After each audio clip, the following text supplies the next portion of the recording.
Member of parliament और member of legislative assemblies, विधायक और सांसद की बात, इससे और एक पोस्ट भी आपके पास है। अभी फिलहाल शेड्यूल ट्राइब के पास है, उससे पहले शेड्यूल कास्ट के पास है। रामानंद कोविंद जी इस देश के राष्ट्रपति होते हुए वो जगन्नाथपुरी के मंदिर में नहीं जा सकते थे, और अभी के द्रौपदी मुर्मू भी अभी भी उनको मंदिर में प्रवेश नहीं दिया गया। ये इतने बड़े बड़े पोस्ट, इतने बड़ी बड़ी पदे आपके पास होने के बावजूद भी आपके किसी काम के हैं। अभी फिलहाल बोध गया का इतना बड़ा इशू चल रहा है कि हमारा प्रार्थना स्थल ब्राह्मणों के कब्जे में है। क्या इस 31 मेंबर ऑफ पार्लियामेंट में से 10% भी अगर पकड़ा जाए तो क्या 10 लोगों ने भी इसकी आवाज उठाई? नहीं उठाई। संसद में नहीं उठाई। क्या किसी अलग अलग विधानसभाओं में इसकी चर्चा हुई? नहीं हुई। बिना सामाजिक न्याय की लड़ाई, बिना आर्थिक न्याय की लड़ाई लड़े हुए हमने डायरेक्टली तीसरे पायदान की लड़ाई शुरू कर दी, और अब ये तीसरे पायदान की लड़ाई हमने जीतने के बाद वो लड़ाई हमारी किसी काम की नहीं, किसी काम की नहीं रही। और इसी के विपरीत मैं आपको एक समाज और बताऊंगा जिसने सामाजिक न्याय की लड़ाई लड़ी, जिसने आर्थिक न्याय की लड़ाई लड़ी, और जो राजनीतिक न्याय की लड़ाई लड़ ही नहीं सकता था, उसकी स्थिति क्या है वो भी मैं आपको समझाऊंगा। सामाजिक न्याय की लड़ाई लड़ना मतलब क्या है?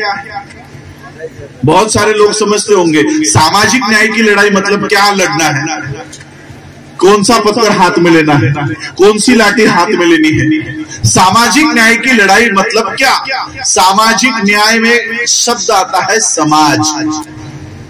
समाज, इस समाज शब्द का अर्थ बाबा साहब अंबेडकर जी ने एनिहिलेशन ऑफ कास्ट, ये बाबा साहब अंबेडकर जी के भाषण में समझाया है।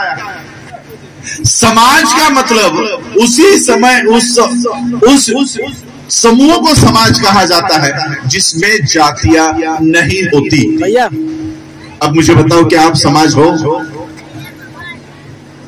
क्या आपने इस भारत में एक समाज खड़ा किया है? क्या आपकी जातियां खत्म हो गई हैं? नहीं।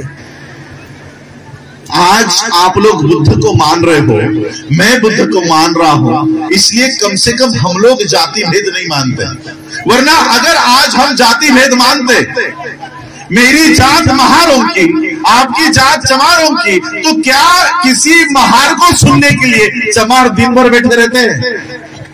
इसका मतलब आप में कुछ बुद्ध का अंश आने लगा है।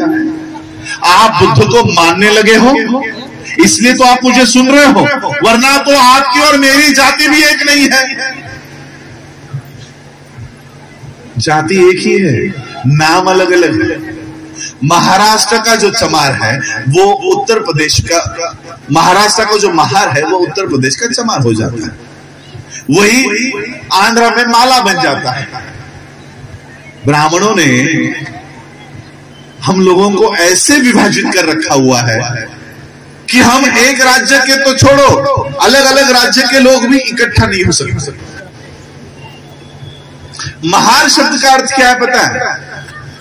आपको लगता होगा महार जाति का नाम है। महार कोई नाम नहीं है, ये अर्थ है। बाबा साहब अंबेडकर जी ने हु वेर महार्स, महार कौन थे, इस नाम का ग्रंथ लिखा हुआ है। महार ये दो शब्दों से बना हुआ शब्द है, महा प्लस आरी। महा का मतलब सबसे बड़ा होता है, महा। अभी आपके यहाँ पर महाकुंभ हुआ, यानी सबसे बड़ा। तो महा शब्द का अर्थ होता है कि सबसे बड़ा। और आरी, यहाँ भंते जी यहाँ पर बैठे हुए हैं, पाली शब्द है। बताइए आरी का मतलब क्या होता है?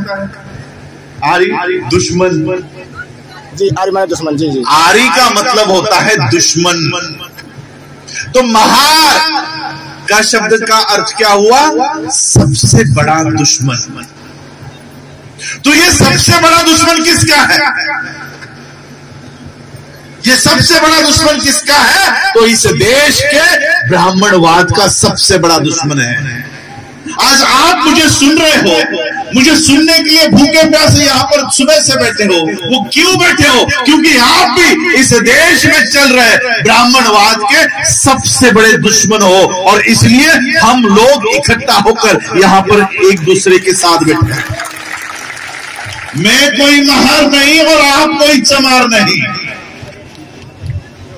मैं कोई महार नहीं और आप कोई जाटव नहीं, मैं कोई महार नहीं और आप कोई वाल्मीकि नहीं। हम सब इस देश में चल रहे ब्राह्मणों के ब्राह्मणवाद के सबसे बड़े दुश्मन हैं। ये बाबा साहब ने पहचाना और हमें अपनी पहचान बता के दी कि हम कौन हैं। हम हैं कौन? हमारी सामाजिक न्याय की लड़ाई यहां से शुरू होती है कि हम हैं कौन। आइडेंटिटी, पहचान। अगर तुमको तुम्हारी पहचान ही मालूम नहीं है तो लड़ोगे किससे? आज आपस में ही क्यों लड़ रहे हो? चमार वाल्मीकि के साथ लड़ रहा है, चमार जाटव के साथ लड़ रहा है। क्यों? क्योंकि आप आपकी पहचान भूल चुके हो, आपको आपकी पहचान भुला दी गई है, और इसलिए हम आपस में लड़ रहे हैं। और 3.5% के लोग 90% के 90% लोगों के ऊपर राज कर रहे हैं। ये इसलिए वो राज कर रहे हैं, और इसलिए बाबा साहब ने न्याय के पायदान पर पहली लड़ाई रखी सामाजिक न्याय की। क्यों? जब तक हमको अपनी पहचान ही नहीं होगी तब तक हम राजनीतिक न्याय, आर्थिक न्याय नहीं हासिल कर पाएंगे। इसलिए पहले सामाजिक